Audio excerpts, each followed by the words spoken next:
महिन्याला 50,000 कमवणारी व्यक्ती 5 लाख कमवणाऱ्या व्यक्तीपेक्षा जास्त श्रीमंत असू शकते का?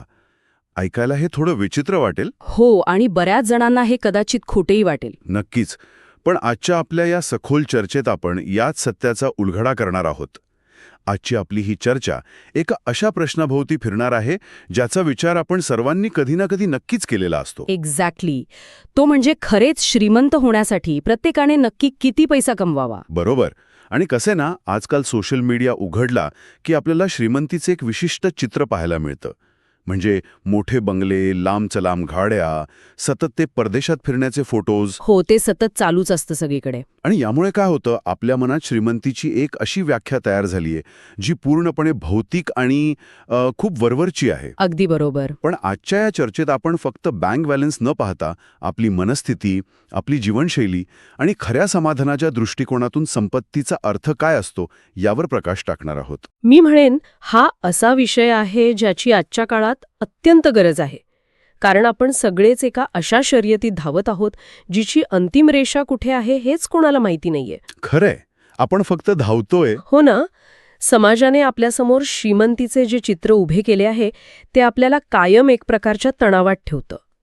आपण नेहमी पैशाचा आणि श्रीमंतीचा संबंध फक्त आकड्यांशी जोडतो. नेहमीच. पण आजच्या या चर्चेतून आपण नुसत्या आकड्यांच्या पलीकडे जाऊन पैशाचे आणि आपल्या आयुष्याचे खरे नाते काय आहे हे समजून घेणार आहोत. आणि या शर्यतीबद्दल बोलायचं झालं तर मला नेहमी वाटतं की श्रीमंती ही ना एका वाळवंटातील मृगजळासारखी आहे. अच्छा, मृगजळ म्हणजे कसं? म्हणजे बघा, लहानपणी आपण उन्हाळ्यात गाडीतून जाताना डांबरी रस्त्यावर पुढे पाणी बघायचो. हो, ते खूप लांबून पाणी असल्यासारखं वाटायचं. एक्झॅक्टली. पण जसजसे आपण जवळ जातो तसतसं ते पाणी आणखी पुढे सरकते. तिथे काहीच नसतं. श्रीमंतीच्या बाबतीतही अगदी असंच होतं. नक्कीच. जेव्हा आपण पहिली नोकरी सुरू करतो तेव्हा वाटतं की महिन्याला 50,000 पगार मिळाला की आयुष्य एकदम सेट होईल. मग आपण 50,000वर पोचतो. आणि तिथे गेल्यावर वाटतं की नाही, लाख रुपये पाहिजेत. बरोबर. लाख रुपये मिळायला लागल्यावर आपली नजर 1.5 लाखांवर जाते. आपण त्या आकड्याच्या मागे धावत राहतो आणि तो आकडा कायम आपल्या एक पाऊल पुढे असतो. नेहमीच पुढे असतो तो. ह्या चर्चेतून मला या मृगजळामागील सत्य काय आहे हे शोधून काढायचं आहे. आपण ह्या आकड्यांच्या मायाजालातून बाहेर कसं पडायचं? तुमची ही मृगजळाची उपमा खूप अचूक आहे. कारण हे मृगजळ कोणी दुसऱ्याने नाही तर आपण स्वतःच आपल्या मनामध्ये निर्माण केलेलं असतं. बरोबर. जेव्हा आपण पैशाचा आकडा आणि माणसाच्या गरजा यांच्यातील संबंध बारकाईने तपासतो तेव्हा एक गोष्ट अतिशय स्पष्ट होते.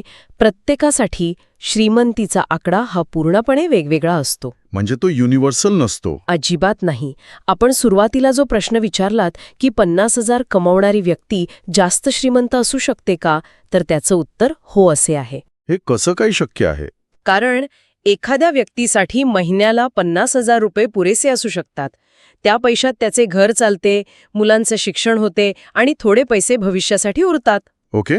पण दुसऱ्या एखाद्या व्यक्तीसाठी 5 लाख रुपये सुद्धा पुरे वाटू शकतात. कारण त्याचे खर्च, त्याचे कर्जाचे हप्ते आणि त्याची जीवनशैली एवढी खर्चिक असते की 5 लाख मिळूनही महिन्याच्या शेवटी त्याच्या हातात काहीच उरत नाही. बापरे, म्हणजे सगळं खर्च होऊन जातं. हो ना. म्हणजेच किती पैसा हा प्रश्न केवळ रकमेवर आधारित नसून तो तुमच्या गरजांवर आधारित आहे. ओके. हे खूपच रंजक आहे. कारण आपण कायम उत्पन्नाची तुलना करतो पण गरजांची तुलना करायला विसरतो. अगदी बरोबर. आपण नेहमी दुसऱ्याच्या ताटात बघतो. हो. आणि मला हे एका खाण्याच्या ताटासारखंच वाटतंय. समजा 2 माणसं जेवायला बसली आहेत. एका व्यक्तीची भूक 2 पोळ्यांमध्ये शमते तर दुसऱ्या व्यक्तीला 4 पोळ्या लागतात. बरोबर आहे. अन्नाचं मूळ काम काय आहे? तर शरीराचे पोषण करणे आणि माणसाला समाधान देणे. जर पहिल्या व्यक्तीने 2 पोळ्या खाऊन समाधान मिळवले असेल तर तो उपाशी नाहीये. नक्कीच नाही, तो तृप्त आहे. पण जर तो दुसऱ्याकडे बघून विचार करू लागला की अरे ह्याच्या ताटात 4 पोळ्या आहेत, मलाही 4 पोळ्या पाहिजेत, तर ते अन्नाचं मूळ काम राहत नाही. एक्झॅक्टली. केवळ अन्नाची साठवणूक करून ठेवत बसणे किंवा दुसऱ्याशी स्पर्धा करणे हे अन्नाचं काम नाही. आणि पैसाचं सुद्धा हेच आहे. पण इथे माझ्या मनात एक प्रश्न निर्माण होतो. बोला ना. जर माणसाच्या अपेक्षा सातत्याने वाढतच असतील, म्हणजे कालची 50,000ची गरज आज 5 लाखावर जात असेल, तर मग आपण हा पुरेसा आकडा ठरवायचा तरी कसा? कारण गरजा तर कधीच थांबत नाहीत ना. अतिशय स्वाभाविक प्रश्न आहे. आणि इथेच आपल्याला गरज आणि हव्यास यातील पुसाक्षी रेषा ओळखायला शिकावी लागते. गरज आणि हव्यास. हो, मी मगाशी म्हटल्याप्रमाणे श्रीमंती ही कोणतीही सर्वांसाठी एकच असलेली ठराविक रक्कम नाहीये. ती एक पूर्णपणे वैयक्तिक स्थिती आहे. अच्छा. आकड्यांच्या मागे आंधळेपणाने धावण्यापेक्षा आपल्या स्वतःच्या खऱ्या गरजा, आपल्या जबाबदाऱ्या आणि आपल्या परिस्थितीची जाणीव असणे हा श्रीमंतीचा पहिला टप्पा आहे. म्हणजे आधी स्वतःला ओळखणं. अगदी. जेव्हा अपेक्षा अमर्याद वाढतात तेव्हा तो अन्नाचा साठा करण्यासारखा प्रकार होतो. शरीराला गरज नाही तरीही आपण खात राहतो, ज्याचं रूपांतर नंतर आजारात होते. ओव्हर इटिंग सारखं. बरोबर. पैशाचंही तसेच आहे. तुम्हाला राहण्यासाठी एका चांगल्या घराची आणि प्रवासासाठी एका सुरक्षित गाडीची गरज असू शकते. हो, ती तर बेसिक गरज आहे. पण जेव्हा आपण शेजाऱ्याला दाखवण्यासाठी गाडी बदलतो किंवा समाजातील स्टेट्स टिकवण्यासाठी कर्ज काढून मोठं घर घेतो तेव्हा ती गरज राहत नाही. तो हव्यास बनतो. हो, त्यामुळे पुरेसा आकडा ठरवण्यासाठी आधी स्वतःच्या आयुष्याकडे वळून पाहावे लागते. स्वतःला काय आनंद देतंय आणि केवळ समाजाच्या दबावामुळे आपण काय करतोय हे ओळखावे लागते. थोडक्यात सांगायचं तर श्रीमंतीची व्याख्या आतून बाहेर येते, बाहेरून आत नाही. अगदी मार्मिक बोललात तुम्ही. आपण जोपर्यंत दुसऱ्याच्या ताटात डोकावणे थांबवत नाही तोपर्यंत आपले ताट आपल्याला कायम अपुरेच वाटणार. 100%. आता एकदा का आपण ही गरजांची सापेक्षता समजून घेतली की साहजिकच असा विचार येतो की या गरजा पूर्ण करण्यासाठी फक्त जास्त कमाई करणे हाच एकमेव मार्ग आहे का? हा खूप महत्वाचा पॉइंट आहे. कारण भरपूर उत्पन्न कमावणारी व्यक्ती जर खर्चावर नियंत्रण ठेवू शकत नसेल तर ती कधीच श्रीमंत होऊ शकत नाही. नक्कीच नाही. याउलट मध्यम उत्पन्न असलेली व्यक्ती जर योग्य बचत, गुंतवणूक आणि नियोजन करत असेल तर ती हळूहळू आर्थिकदृष्ट्या सक्षम बनते. म्हणजे श्रीमंतीचा पाया केवळ कमाईवर नाही तर पैशाच्या शहाणपणाने केलेल्या वापरावर आहे. अगदी बरोबर. आर्थिक शहाणपण हे निव्वळ कमाईपेक्षा कितीतरी पटीने अधिक महत्वाचं आहे. मी तर म्हणेन केवळ पैसा घरात येणे म्हणजे श्रीमंती नाही. मग काय आहे? तो आलेला पैसा घरात कसा टिकतो आणि तो कसा हाताळला जातो यावर तुमचे आर्थिक भवितव्य अवलंबून असते. ओके. अनेकदा आपण पाहतो की लोकांचा पगार जसजसा वाढतो तसतसं त्यांचे खर्चही त्याच पटीने वाढतात. याला लाईफस्टाईल इन्फ्लेशन किंवा जीवनशैलीतील महागाई म्हणतात. हो, हे खूप कॉमन आहे सध्या. पगार वाढला की आपण स्वस्त हॉटेल सोडून महागड्या हॉटेलमध्ये जातो, साध्या ब्रँडचे कपडे सोडून महागडे ब्रँड वापरू लागतो. हो, साहजिकच आहे. यात गैर काहीच नाही. पण जर उत्पन्नातील वाढ आणि खर्चातील वाढ यात समतोल नसेल तर जास्त पगार असूनही आपण तिथेच असतो जिथून आपण सुरुवात केली होती. हे तात्विकदृष्ट्या ऐकायला छान वाटतं की व्यवस्थापन महत्वाचं आहे. पण मला इथे थोडा प्रतिवाद करावासा वाटतो. नक्कीच, बोला. वास्तवात ज्याचे उत्पन्न मुळातच खूप जास्त आहे, समजा जो महिन्याला 10 लाख कमवतोय, त्याला बचत करणे आणि श्रीमंत होणे साहजिकच सोपे जाते, नाही का? असं वरवर पाहता वाटू शकतं. कारण त्याच्या मूलभूत गरजा खूप सहज पूर्ण होतात. त्याला प्रत्येक रुपयाचा हिशोब ठेवत बसावा लागत नाही. मग आपण फक्त व्यवस्थापनालाच कमाईपेक्षा जास्त महत्त्व कसे देऊ शकतो? जास्त कमाईचा तो एक मोठा फायदा आपण नाकारू शकत नाही. तुमचा हा मुद्दा रास्त आहे. जास्त कमाईमुळे नक्कीच एक सुरुवातीचा मोठा फायदा मिळतो, यात शंकाच नाही. हो ना? पण जर आपण याला एका मोठ्या चित्राशी जोडलं तर आपल्याला हे समजून घ्यावं लागेल की जास्त कमाई ही फक्त एक संधी आहे, ती यशाची हमी नाही. हमी नाहीये? अजिबात नाही. याला आपण एका गळक्या बादलीचं उदाहरण देऊन समजू शकतो. गळकी बादली? हो. समजा एका बादलीत खूप वेगाने पाणी पडत आहे.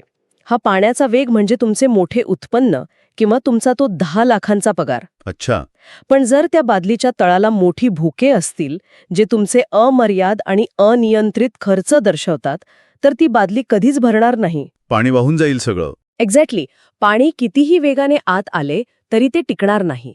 मोठा पगार ही नक्कीच एक मोठी संधी असू शकते, पण योग्य नियोजनाशिवाय ती संधी पूर्णपणे वाया जाते. म्हणजे 10 लाख पगार असला तरीही? हो. ज्याचा पगार 10 लाख आहे त्याचे कर्जाचे हप्तेही लाखो रुपयांचे असतात. त्याच्या मुलांच्या शाळेची फी, त्याच्या परदेशवाऱ्या, त्याच्या महागड्या गाड्यांचा खर्च, हे सगळं पाहिलं तर त्याच्या बादलीची भोकेही त्याच्या उत्पन्न एवढीच मोठी असतात. बापरे. त्यामुळे महिनाअखेरीस त्याची ही बादली रिकामीच राहते. गळक्या बादलीचं हे उदाहरण खरंच डोळे उघडणारे आहे. म्हणजे प्रश्न फक्त नळाच्या प्रवाहाचा नाहीये, तर बादली किती भक्कम आहे आणि तिला किती भोके आहेत याचाही आहे. अगदी बरोबर ओळखलत. खर्चावर नियंत्रण मिळवणे हा एक प्रकारे आपला आर्थिक बचाव झाला. आपण क्रिकेटच्या भाषेत सांगायचं तर हा डिफेन्स झाला. हो, डिफेन्स. पण नुसता डिफेन्स करून आपण मॅच जिंकू शकत नाही. अजिबात नाही. तुम्हाला रन्स काढावेच लागतात. एक्झॅक्टली.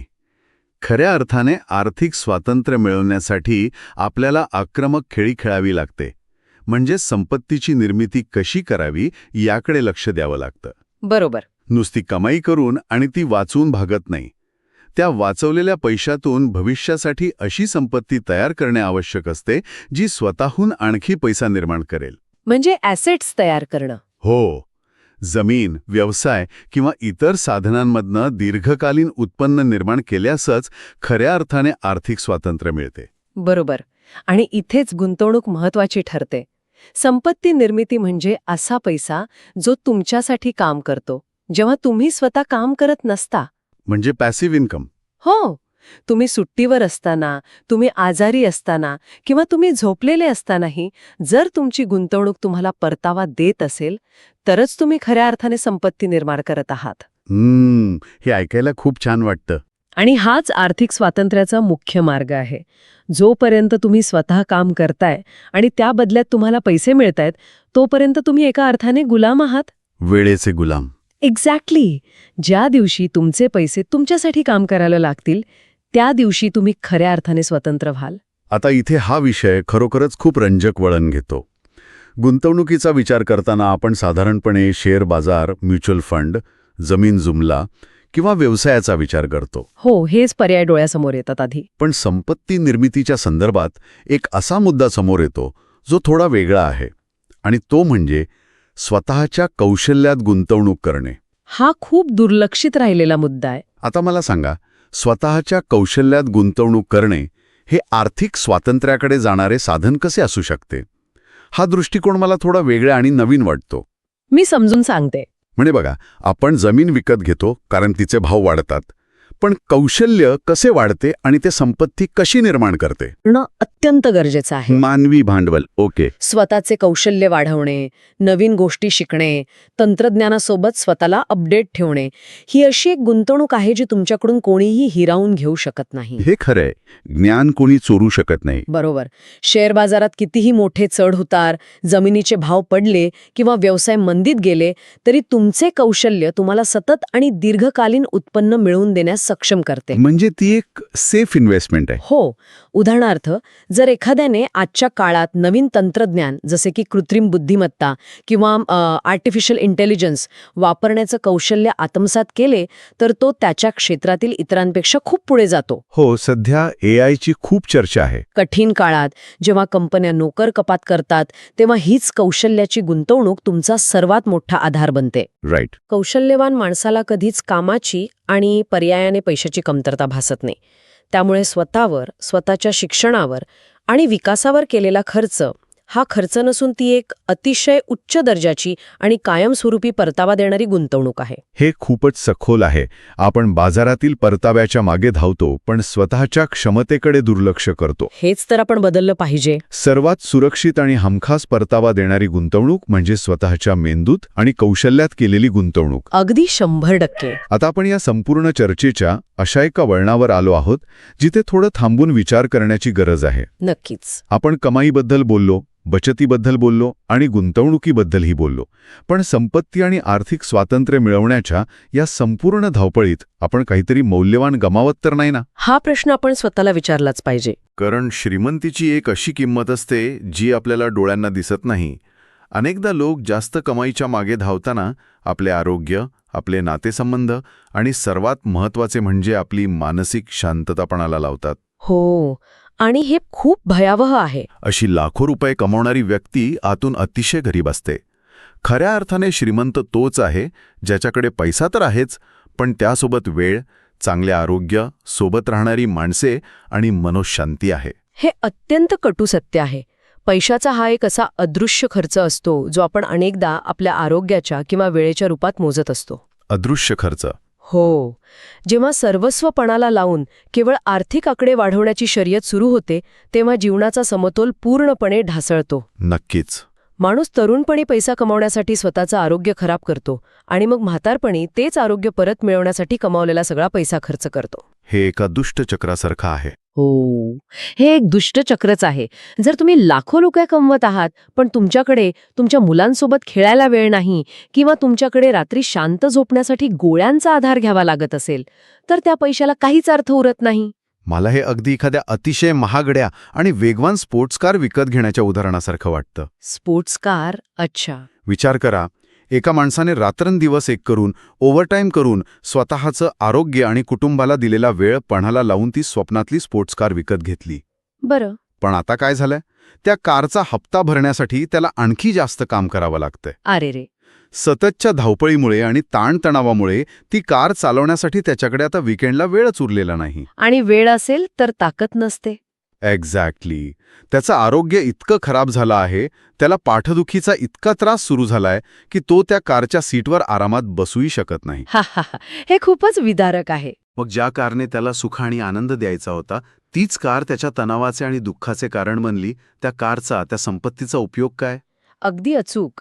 आणि गंमत बघा, ती कार फक्त गॅरेजमध्ये उभी असते आणि तो माणूस खिडकीतून तिच्याकडे बघून फक्त समाधान मानतो. हो, फक्त बघत बसतो. जर आपण याला व्यापक दृष्टिकोनातून पाहिले तर पैसा हा आपले जीवन अधिक सुखकर, सुलभ आणि संतुलित करण्यासाठी एक साधन म्हणून अस्तित्वात आला. साधन म्हणून? हो, पैशाचा उपयोग आपल्याला स्वातंत्र्य देण्यासाठी व्हायला हवा. पण जेव्हा पैशाचा उपयोग या मूळ हेतूसाठी न होता केवळ एक आकडा वाढवण्यासाठी आणि समाजाला आपला रुबाब दाखवण्यासाठी होतो, तेव्हा आपण श्रीमंतीच्या नावाखाली स्वतःला एका सोन्याच्या पिंजऱ्यात कैद करत असतो. सोन्याचा पिंजरा, क्या बात है. आपण खऱ्या अर्थाने गरीब होत असतो. विचारांची समृद्धी आणि जीवनाचं संतुलन हेच खऱ्या श्रीमंतीचे अंतिम मोजमाप आहे. बँक बॅलन्स कितीही मोठा असला, पण जर रात्री शांत झोप लागत नसेल, जवळची माणसं सोबत नसतील, तर त्या सगळ्या आर्थिक यशावर पाणी फिरते. तर मग या सगळ्याचा नेमका अर्थ काय काढायचा? आपण आज जी ही सखोल चर्चा केली, त्यातून आपल्याला काय शिकायला मिळतंय? मी म्हणेन की आपण आपला दृष्टिकोन बदलला पाहिजे. हो, श्रीमंत होण्यासाठी किती पैसा कमवावा या प्रश्नाचं उत्तर कोणत्याही एका ठराविक आकड्यात दडलेलं नाही. अजिबात नाही. जर माणसाच्या आवश्यक गरजा पूर्ण होत असतील, त्याचे आणि त्याच्या कुटुंबाचं भविष्य आर्थिकदृष्ट्या सुरक्षित असेल आणि सर्वात महत्त्वाचे म्हणजे त्याच्या आयुष्यात समाधान आणि शांतता असेल, तर तो माणूस आधीच श्रीमंत आहे. नक्कीच. श्रीमंती ही बाहेर जगात शोधण्याची गोष्ट नसून ती आपल्या आत जाणवण्याची एक मानसिक अवस्था आहे. अगदी बरोबर. आणि ही चर्चा ऐकणाऱ्या प्रत्येकासाठी आजच्या काळात अत्यंत महत्त्वाची आहे.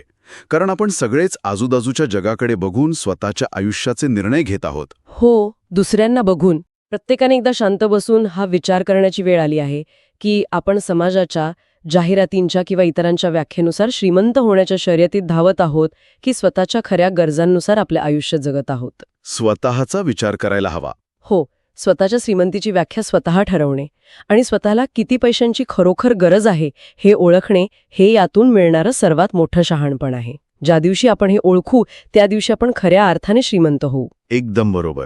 आणि आजच्या या चर्चेच्या शेवटी मला एक अतिशय महत्त्वाचा आणि विचार करायला लावणारा मुद्दा मांडावासा वाटतो. बोला. आपण पाहतो की वयानुसार आणि काळानुसार आपल्या गरजा आणि पर्यायाने आपल्या श्रीमंतीची व्याख्या सतत बदलत असते. हो, वयानुसार फरक पडतोच. जेव्हा आपण 20शीत किंवा 30शीत असतो तेव्हा आपल्याला भौतिक वस्तूंचं खूप आकर्षण असते. नवीन गॅजेट्स, गाड्या, मोठं घर हवं असतं. हो, तेव्हा तेच जग वाटतं. मग जर हेच अंतिम सत्य असेल तर आपण पैशाचा आणि गुंतवणुकीचा पोर्टफोलिओ ज्याप्रमाणे अतिशय काळजीपूर्वक बनवतो, त्याचप्रमाणे आपण आपल्या आयुष्याच्या पहिल्या दिवसापासून आपला वेळ आणि आरोग्याचा पोर्टफोलिओ तयार करायला का सुरुवात करत नाही? वा, हा खूपच छान विचार आहे.